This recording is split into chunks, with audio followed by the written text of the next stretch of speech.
Alô, alô, está no ar o Pulando a Cerca. Mais uma vez com vocês, o grande programa Pulando a Cerca, dia 28 de maio de 2010. Esse é um programa totalmente inusitado, não tem pauta, não tem censura, pode falar o que quiser. Não é como um canal comercial, aqui pertence à população brasileira, pertence à Universidade Federal Fluminense. Então, é tudo como a vida. Pular cerca é como a vida, por cima, por baixo, pelo meio, e pula-se, como a população brasileira vem pulando há 510 anos. E o apresentador do programa, eu, Daniel, também pulo a cerca. Já tive um AVC grave, pulei a cerca e estou aqui no ar. O único apresentador do mundo que teve AVC e está no ar. Isso é uma coisa fantástica. Pular cerca. Eu disse, hoje é o grande programa. Por que grande? Porque tem dois grandes convidados, duas grandes pessoas, tamanho de uma montanha, tamanho do Everest, a maior pedra que existe. E nós convidamos também para aqui no programa. Então, vamos convidar primeiro o grande maestro da cidadania aqui no Brasil, o simpaticíssimo, o agradabilíssimo, o generosíssimo, o politizadíssimo, Modesto, grande Pedra da Silveira. É uma pedra grande, brilhante. Modesto, senta aqui. Eu só tenho uma pedrinha aqui, não chega a 1,70. Não fala... Não chega a 1,70, logo é pedrinha mesmo. É uma grande pedra. Modesto da Silveira, um maior defensor da cidadania aqui no Brasil. Uma pedra grande, né? Uma pedra grande, brilhante. Você é muito generoso, Daniel. Quem está defendendo o interesse social e as pessoas é você no seu programa da UF, né? E as pessoas que você chama aqui, que eu tenho acompanhado, e que são da melhor qualidade, como as que você convidou hoje. Todas são de ótima qualidade, mas o Modesto é uma qualidade especial. Vamos convidar, Modesto, o outro convidado? Claro, você chama ou chamo eu? Deixa eu sugerir. Claro. Sugiro que você chame o Soriano, Francisco Soriano, meu amigo e que tem muita coisa para contar. Francisco Soriano das Candongas. Um simpático, agradável, não vou nem inventar. Francisco Soriano. Opa! Diga, aqui é como a vida, nada é combinado. Meu bom dia a você, Daniel, a Modesta Silveira, e dizer que se tem aqui pequenos morrinhos, você é que tem o poder de mover as montanhas. Então isso é que é fortaleza, né? E dizer também, esse telefone celular não pode incomodar mais. Dizer também que nós estamos hoje vivendo programas como esse, que se pode pular cerca livremente, é porque ocorreu de existirem pessoas como Modesta Silveira, como você, que souberam dar combate à ditadura, ao tirano, e fazer com que hoje nós respirássemos a democracia em construção, que eu acho que está muito tênue, que nós hoje podemos saborear. Soriano, vamos passar para o Modesto, que vai dizer a razão especial desse grande programa? Olha, são várias as razões, desde o dia histórico de hoje, mas sobretudo porque o Soriano, meu amigo e que foi meu cliente quando muito perseguido pela ditadura, ele escreveu um belo livro que mostra um bom retrato da época e agora está reeditando. Fez um filme, até um documentário a respeito, e agora está reeditando o livro porque se esgotou tão rapidamente a primeira edição que todo mundo reclamou. Ele então correu para fazer uma reedição e agora ele dirá se está pronta, como é que está, né? E lançamento. Vamos aproveitar. E a caravana da cidadania? Pois é, está vindo aí agora em Niterói, acho que até vai ao Rio de Janeiro também, na Assembleia Legislativa, e eu acho que é um acontecimento importante que eu sugiro até, posso lhe dar até os telefones da OAB, para você entrar em contato e, quem sabe, trazer o próprio ministro aqui. Deve vir o ministro da Comissão de Anistia, deve vir o Paulo Abraão, e a comissão vai julgar uma série de processos de anistia que os processos estão correndo lá na comissão de anistia e ele vai trazer algumas soluções e vai julgar outros aqui agora. E a caravana da cidadania vai chegar em Niterói quando? Olha, pelo que eu sei, seria dia 21, 22, mas vai haver uma série de atos, eu não sei onde? Olha, quem está controlando isso é um diretor da OAB, seção aqui de Niterói, e cujos telefones eu vou lhe passar para você ter aqui o contato completo e participar do que você quiser. Então vamos, Nancy, anota o telefone.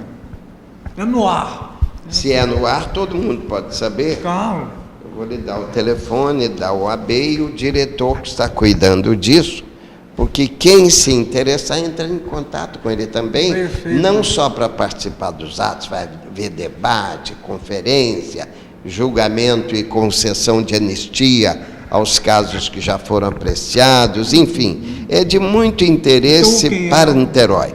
É o doutor Fernando Dias. Fernando Dias, que é o telefone dele? Olha, 8777 3987. Então, eu reportava pela caravana da cidadania em Niterói. Vamos convidá-lo. Já está convidado. Talvez você pudesse convidar também, além do Fernando Dias, convidar o próprio ministro que vem aí, o Vanucci, e o presidente da Comissão de Anistia, que é o Paulo Abraão. Então vamos entrar em contato com o doutor Fernando e convidar todo mundo. E todo mundo que tiver interesse nessa questão, Daniel, eu acho que devia comparecer a tudo, fazer perguntas. Perfeitamente. Né? E depois ouvir o seu programa. Então, já que está na caravana na cidadania, a palavra é do Soliano, o grande Soliano. Olha, Daniel, eu acho que, como o Modesto frisou, essa luta é permanente, como queria Mao Tse Tung, né, na Revolução Permanente, lá, inclusive a cultural. Então, houve quem dissesse, não sei se atribui inclusive à direita essa frase dos lacerdistas, que o preço da liberdade é a eterna vigilância.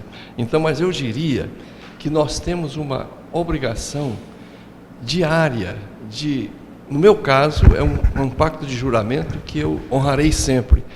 Enquanto eu tiver um sopro de vida, eu estarei com base na energia que esses que tombaram me passaram. Eu não credo em almas, mas pelo que lasaia, né? Ou seja, eu tenho certeza que onde eles estão mandando essa força para a gente, para mim especificamente. Então, não é o sopro de vida, é um tufão de vida. Tomara. Tufão. A gente tem que acreditar, né? Porque a fé move montanhas. Então houve um momento, Daniel, e aqui a gente descreve, que nós estávamos num dilema, ou continuar a luta contra a tirania de forma pacífica, acreditando na possibilidade de eleições, parlamento, e outro grupo que, principalmente a juventude, né, que tem mais ardência, não se conformava com isso e achava que tinha que aceitar o desafio, né, e partir também para as armas para derrubá-la. E isso respaldado em teorias, inclusive, que vêm de muitos séculos atrás. O Modesto sabe melhor essa fundamentação do que eu, mas Paulo VI, Santo Agostinho, Tomás de Aquino já falavam do direito que tem a população, o povo, de pegar em armas para derrubar uma tirania prolongada e cruel, como se estava se constituindo, prolongada e cruel desde os seus primeiros dias. Então, foi isso que motivou. Você falava em montanha, eu vou falar um trocadilho aqui que a gente tinha.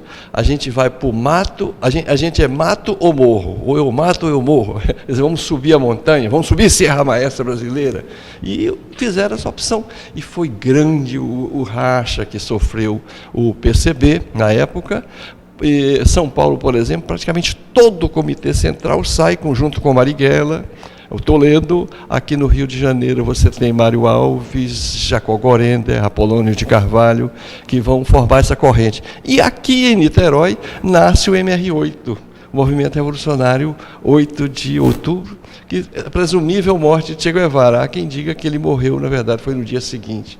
Mas, historicamente, está consagrado. Juliano, posso pular a sua cerca? Faz favor.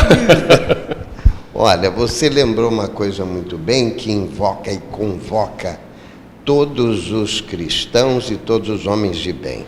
Você invocou alguns doutores do cristianismo aí, e que falaram isso mesmo.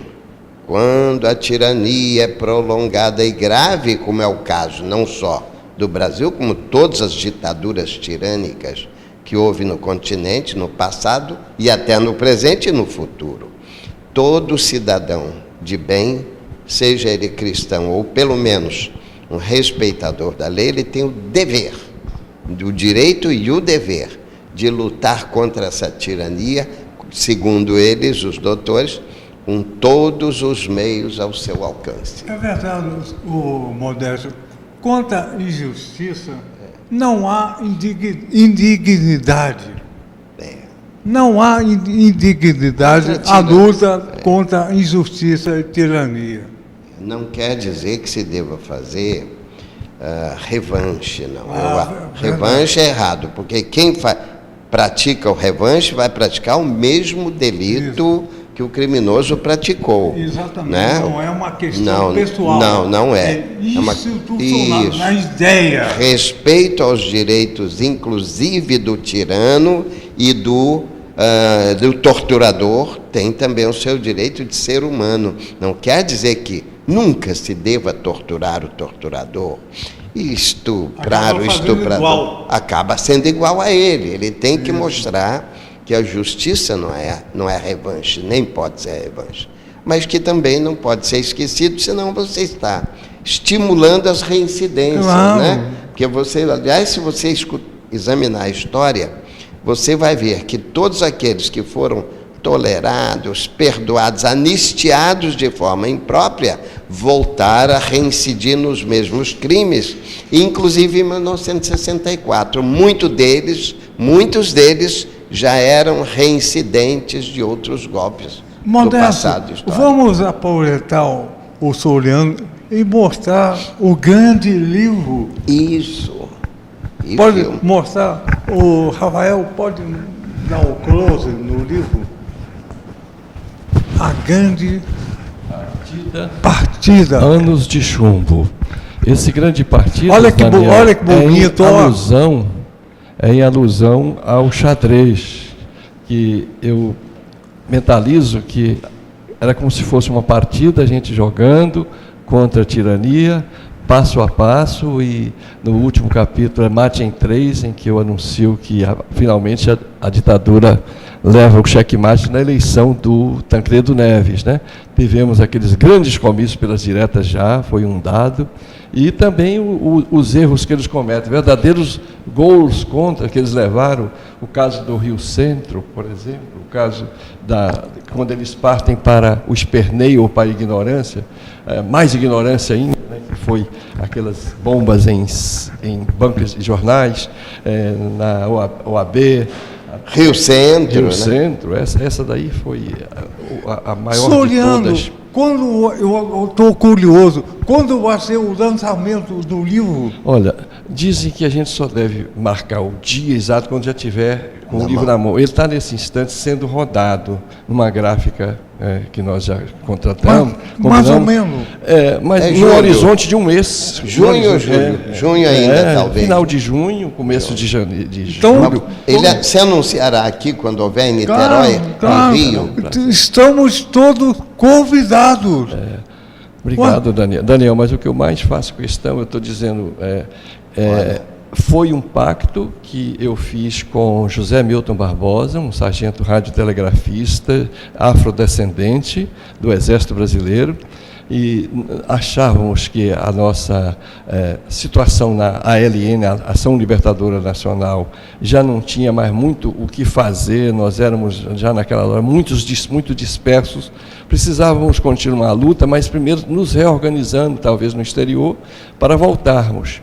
Então, cercados praticamente, nossos nomes já revelados, sendo procurados, nós fizemos um pacto. Olha, companheiro, você toma o seu destino, que eu não sei como é que você vai fazer. Ele pretendia furar uma fronteira, também não disse qual era o esquema dele, e quem sobrevivesse contaria essa história, Modesto. E isso era quase que comum, viu? A gente sabia que estava fazendo a coisa mais absolutamente certa. Vivíamos essa convicção. Olha, por incrível que pareça, os que têm realmente convicção sabem substituir, em primeiro lugar, o medo pelo ódio. Aí eu acho que justifica, Daniel, você que é psicanalista, a gente ter ódio sim, a gente ter gosto de sangue na boca. Justifica, numa situação como essa, o cara mata seu pai, o cara tortura sua irmã, o cara estupra sua esposa. Você não vai substituir o medo dele por um ódio? Você vai partir para... o seu inconsciente vai falar, você vai surtar. Né? Então, nessa situação em que quase todos nós, absolutamente convictos de que estávamos fazendo, lutas pelas liberdades, a gente, olha, quem sobreviver conta, mas eu vou procurar me vender por um preço muito alto, o mais alto possível. Como esses homens bomba, eu posso condená-los. Se eles está lá o Irã, o Iraque, eles tiraram o emprego, tiraram o petróleo, aqueles poços de petróleo lá no Iraque, não tem nem medição, doutor Modesto. Por falar nisso, Soriano, eu quero pular a cerca de novo, sabe por quê? Com prazer, sempre bem-vindo. Como seu advogado nos tempos em que você esteve sequestrado e torturado pela ditadura, não só como advogado, mas agora como apresentador do seu livro, eu sinto no dever de dizer que esse livro, a reedição, não é igual à primeira. Ele foi muito ampliado, muito aperfeiçoado e enriquecido, quase que dobrou o livro. Quem comprou o primeiro vai sentir necessidade de comprar o segundo, até porque ele conta a história de todos os que estão nos ouvindo, sejam eles jovens, menos jovens, ou até velho mesmo, porque conta a história do que ocorreu nos últimos 50 anos do Brasil, durante os quais ele foi testemunha e vítima, tanto quanto eu e provavelmente o Daniel e milhões de pessoas que estão nos vendo e nos ouvindo. Então é um livro que realmente ficou, como eu disse lá, imperdível. E conta a história, enfim, a história do Brasil recente não foi ainda oficialmente escrita. Elas estão sendo escritas por uns poucos valorosos escritores e testemunhas, como o Soriano, né, que vivenciou o que ele está escrevendo e menciona todos os demais que são testemunhas da história viva do que ocorreu nos últimos 50 anos. Modesto, eu vou fazer uma observação. O Soriano, que eu brinco, o Soriano das Candongas, é uma pessoa tranquila, muito educada, muito cordata. E ele viveu, como eu vivi também aquela época, em Modesto, mas uma pessoa tranquila, educada, e consegue escrever com maturidade, com propriedade a época que viveu, sem ódio, sem rancor, Sem revanchismo. sem revanchismo, a situação que viveu do medo pelo ódio, mas com uma forma madura. Eu imagino, olha só, Rafael, dá um close no Soriano.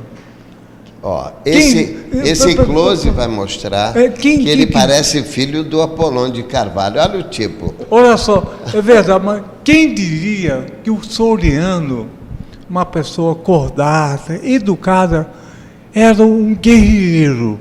Quem diria? O guerreiro não é o cara surdo, barbudo, uma pessoa exatamente assim. E isso conseguiu fazer uma bela literatura. Olha, eu quero conhecer esse Soriano aí que vocês estão se referindo, mas... Está aqui, presente. Eu quero pedir desculpa ao Apolônio por ter comparado ele a mim, que Apolônio era uma pessoa, Modesto, que quando você entendia que ele estava no alto de um edifício, você subia lá e você o via no Everest. Quando você subia no Everest, você via que ele era um supersônico de tal a altura que ele se encontrava. E dizer também, Modesto, você é o nosso apresentador do nosso livro, nosso prefácio, um incentivador, que foi também meu revisor político nessa obra, que esse homem, Modesto da Silveira, nos defendia menos por profissionalismo do que por ideal. Isso precisa ser dito. Era um grande profissional, um grande jurista, né, sem desmerecer os outros que também fizeram por onde. Mas o Modesto, você chegava no escritório dele, muitas vezes ele não tinha um cafezinho para oferecer, ele não cobrava. Uma vez eu preocupado, claro que se as pessoas tivessem condições, um revolucionário tem que entender que não pode explorar o outro. Mas ele disse, a minha missão aqui é soltar vocês o quanto antes. E foi preso por isso. Soriano, olha, eu vou fazer uma pergunta difícil. Isso me comove. Eu começo Soriano, talvez não prossiga a entrevista, a gente começa a fazer nó na garganta. Vou fazer uma pergunta difícil para você. Qual é a diferença entre o Apolônio de Carvalho e o Modesto da Silveira? Qual é? É uma dificílima... Não tem. O Apolônio, é grande a diferença. O Apolônio foi um herói de dois mundos. Foi um herói do Brasil, da América, de 3 países. Foi um herói na Espanha, na luta contra a ditadura espanhola, e depois pulou para a luta contra Hitler no nazifascismo da Alemanha. Ele foi herói de 3 lutas, 3 guerras, um homem realmente, olha, fisicamente é muito parecido com... Você conheceu ele, né? Eu fui advogado dele e sei o valor que ele tem dele e do filho. Mas você é o nosso herói. Não, é o nosso não tem diferença. Tem diferença? Não. O herói não tem diferença. O herói é herói. Acabou. Não se disputa. Olha, eu queria me referir aqui, não somente a Apolônio, mas render homenagem a Carlos Marighella. Marighella foi também da Constituinte de 45, Sim, junto com Prestes, né, Modesto, que conhece melhor essa história do que eu, e que realmente deu a vida, era um poeta, era um brilhante orador, e que morreu, na verdade, em combate, nessa luta contra a tirania, que, na verdade, fez esse trabalho fantástico. Foi membro não só do Comitê Central do Partido Comunista, como ele funda a Ação Libertadora Nacional. Ele se torna, na verdade, o representante maior da tática que Cuba realmente sugere, que é do foco.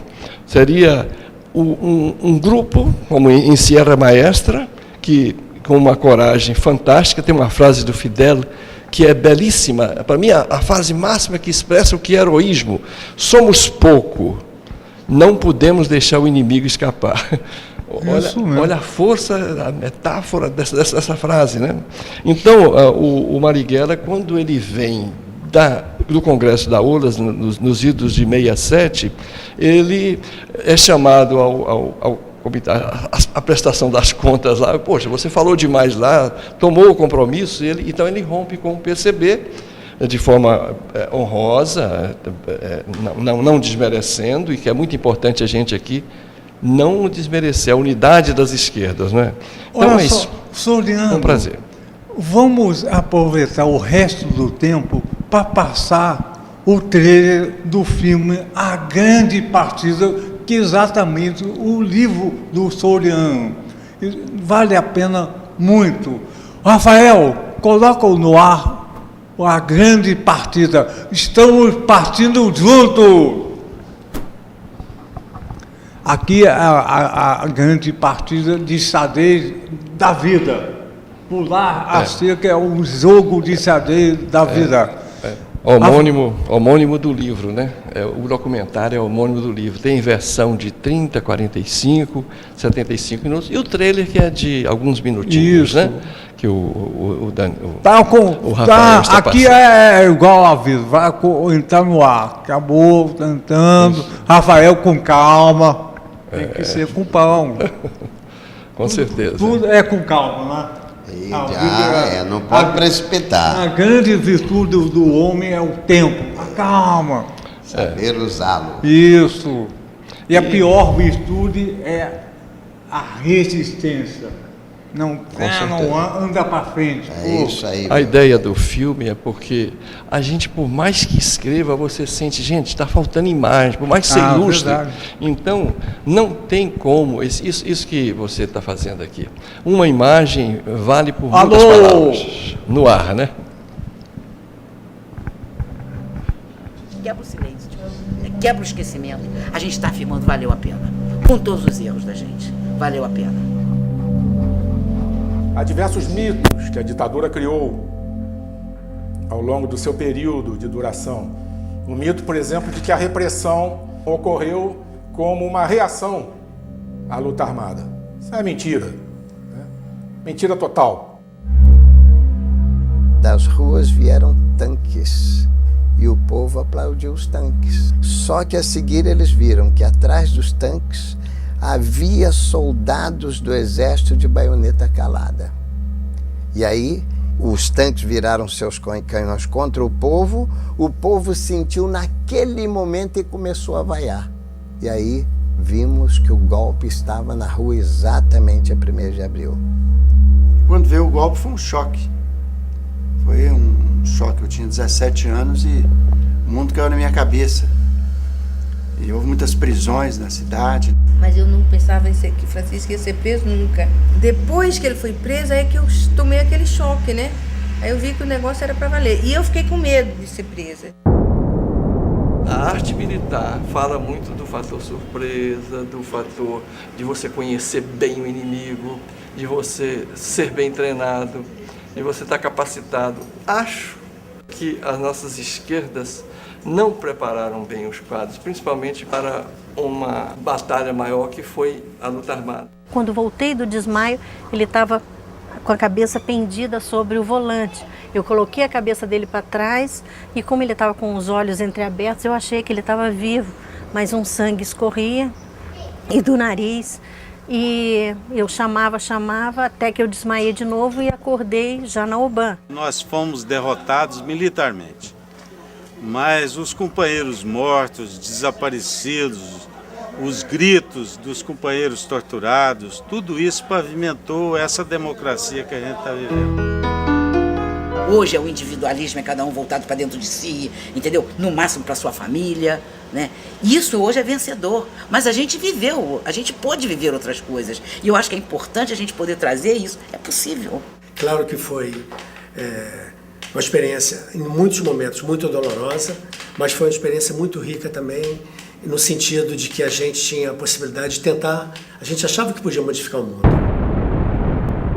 nessa grande partida, na MPB, você foi o principal artilheiro. Há coisas que eu escrevi, porque eu mesmo tenho dificuldade de entender o que eu estava querendo dizer por baixo do pano. Você era obrigado a falar, quase em código, né? A nossa pátria mãe tão distraída, sem perceber que era subtraída em tenebrosas transações. O censor, o dedo duro, o torturador, ele é uma figura demoníaca no sentido pior do termo. A palavra demos, ou diabólicos, diabólicos vem do grego diabolê, que é tudo aquilo que divide, tudo aquilo que separa. Pouca gente não falou. Eu falei. Mas acho que não, o que eu falei eu era o último, eles já sabiam tudo. Que a tortura não tem nenhum tipo de justificativa. Nem no animal peçonhento a tortura é justificável.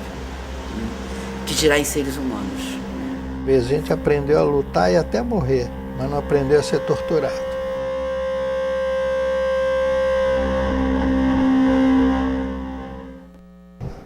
Vamos nos despedir, que aqui é tudo como a vida, no ar.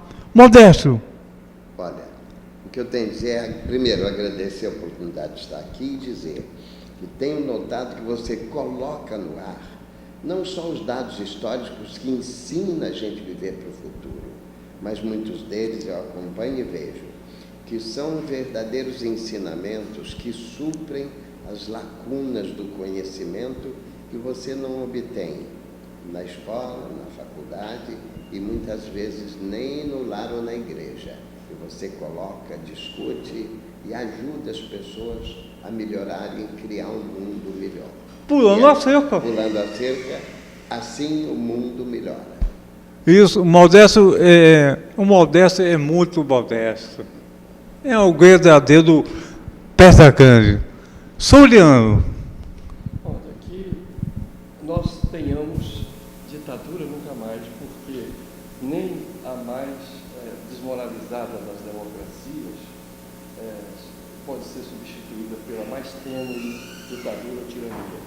Então, na democracia, nós temos condição de nos aperfeiçoarmos e promover essa própria luta contra a tirania, porque a corrupção é uma tirania também, é uma ocupação. Então, 1, 2, 3, vamos terminando. 1, 2, 3, pulando a cerca com vocês. Alô!